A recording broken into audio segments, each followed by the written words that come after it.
bahwasanya hadis ini merupakan dalil sunnahnya melakukan ziarah kubur. Bismillahirrahmanirrahim.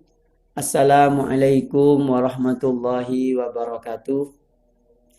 Bismillah, alhamdulillahi wassalatu wassalamu ala rasulillah Sayyidina Muhammad ibn Abdillah wa ala alihi wa ashabihi wa man walah.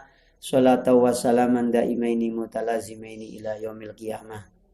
Para santri, para jamaah yang berbahagia yang dimuliakan oleh Allah Subhanahu wa taala. Pada malam hari ini saya akan membacakan hadis yang terkait dengan tradisi Nabi Muhammad SAW, kebiasaan beliau yang dilakukan setiap akhir tahun. Di penghujung tahun beliau melakukan ziarah ke makamnya para syuhada yang ada di Gunung Uhud. Dan hadis ini diriwayatkan oleh Imam Al-Baihaqi di dalam kitab Dalailun Nubuwah.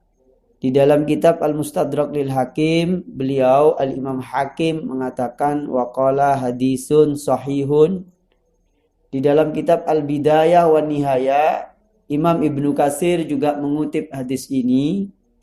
Dan di dalam kitab Musannaf Ibni Abi Syaibah juga diriwayatkan hadis yang sama oleh Profesor Dr. Almarhum Wahba Az-Zuhaili. Beliau mengutip hadis ini ketika beliau menulis bab tentang kesunahan ziarah kubur. Para jamaah, para santri yang berbahagia, sesuai dengan pertanyaan yang muncul kepada saya, dan ini berulang-ulang, bahwasanya ada salah satu tulisan yang menyatakan bahwasanya tradisi berziarah ke makam umat Islam, ke makam sanak keluarga, famili, ke makamnya para guru, para pejuang-pejuang agama di menjelang bulan Ramadan itu dianggap kebiasaan yang keliru. Oleh karenanya saya akan membacakan hadis yang mungkin ini sebagai tambahan untuk meluruskan apa yang selama ini menjadi polemik atau dikelirukan. Wa qad rawal Baihaqiyyu an Abi Hurairah radhiyallahu anna Rasulullah sallallahu alaihi wasallam. Imam Al-Baihaqi di dalam kitab Dalailun Nubuwah meriwayatkan bahwasanya Nabi ketika hina insarafa min Uhud, ketika pulang dari Uhud, bertemu dengan Mus'ab bin Umair yang dalam keadaan menjadi korban atau menjadi korban perang. Akhirnya Nabi itu berhenti dan berdoa, kemudian membaca ayat surat Al-Ahzab ayat 23. Minal mu'minina rijalun sadaqu ma ahadullah alaih. Qala, ketika membaca ayat ini setelah selesai, Nabi mengatakan asyhadu anna haula'i syuhada'u indallah yaumal qiyamah.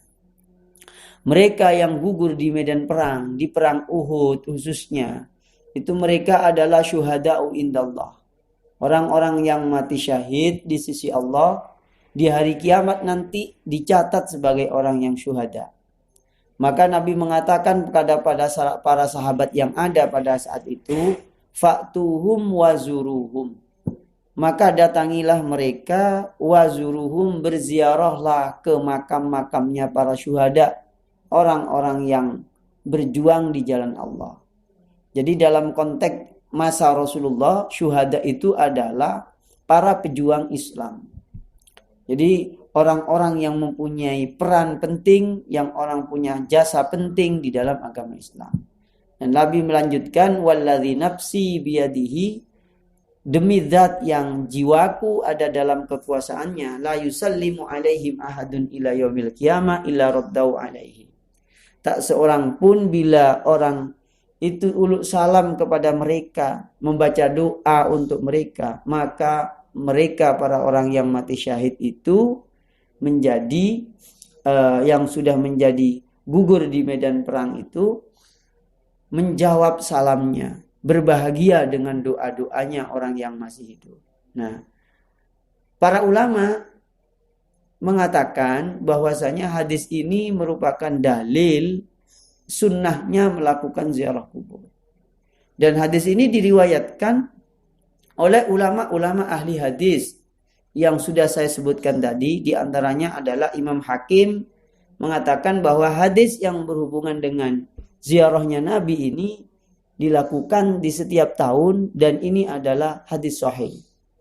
Nah, dan di dalam riwayat Al-Baihaqi juga, kitab Dalailun Nubuwah ini menceritakan bahwasanya karena Nabi SAW ya'ti kubur syuhada, bahwa Nabi itu di masa lampau itu sering berziarah ke makamnya orang mati syahid yang gugur di medan perang. Summa kana, kemudian beliau ketika berziarah mengatakan assalamualaikum bima sabartum fa ni'ma uqbaddar. Summa kana Abu Bakar ba'dan Nabi yaf'aluhu, dan setelah Nabi itu wafat, Sayyidina Abu Bakar melanjutkan tradisi Nabi ini. Wa kana Umar ba'da Abi Bakar yaf'aluhu, dan Sayyidina Umar setelah Abu Bakar wafat juga melakukan hal yang sama. Wa kana Utsman ba'da Umar yaf'aluhu, dan ketika Umar tiada, Sayyidina Utsman melanjutkan tradisi ini. Nah, para jamaah, para santri yang berbahagia yang dimuliakan oleh Allah Subhanahu wa taala. Hadis ini tidak diriwayatkan oleh imam-imam hadis yang sudah saya sebutkan tadi, melainkan juga di dalam kitab Al-Maghazi Al-Waqidi itu menyatakan kanan nabiyyu yazuruhum kulla haulin. Nabi itu menziarahi makamnya para syuhada itu dilakukan setiap tahun. Setiap diwafi riwayatin kulla ru'si haulin. Setiap penghujung tahun itu mesti datang dan berziarah. Nah, dengan demikian para jamaah yang berbahagia dimuliakan oleh Allah, terkait ziarah kubur ini tidak ada larangan kapanpun dan dimanapun, termasuk orang yang biasa mudik di akhir Sya'ban karena mau menjelang Ramadan, bisanya ziarah sebelum Ramadan, ya nggak masalah, karena memang tidak ada keharusan, melainkan itu adalah kesunahan. Oleh karenanya para jamaah yang berbahagia yang dimuliakan oleh Allah Subhanahu wa taala, ziarah ini dilakukan bukan hanya oleh Rasulullah dan para sahabat yang 4, melainkan para sahabat-sahabat yang lain juga melakukan hal yang sama. Nah, itulah para jamaah yang dimuliakan oleh Allah Subhanahu wa taala. Sehingga itu bisa dilihat juga di dalam kitab Al-Qiraah Indal Qabri karyanya Al-Imam Al-Khalal mengatakan bahwasanya sahabat Muhajirin dan sahabat Ansor ketika ada salah satu sahabatnya yang meninggal dunia, sahabat Ansor dan Muhajirin itu datang bergantian ke makamnya orang yang baru meninggal tadi dan mereka membaca Quran bergantian. Dan itu ada di dalam kitab Al-Qiraah Indal Qabri atau Indal Kubur karyanya Imam Al-Khalal. Dan itu juga diriwayatkan oleh para ulama-ulama lain bahwasanya dianjurkan membaca doa di kubur atau di kuburan ketika kita melakukan ziarah. Nah, itu dilakukan oleh Nabi, para sahabat yang 4, sahabat Ansor dan Muhajirin. Nah, demikian para jamaah, semoga ini bermanfaat. Semua pertanyaan akan dijawab secara berseri di dalam pengajian ini. Assalamualaikum warahmatullahi wabarakatuh.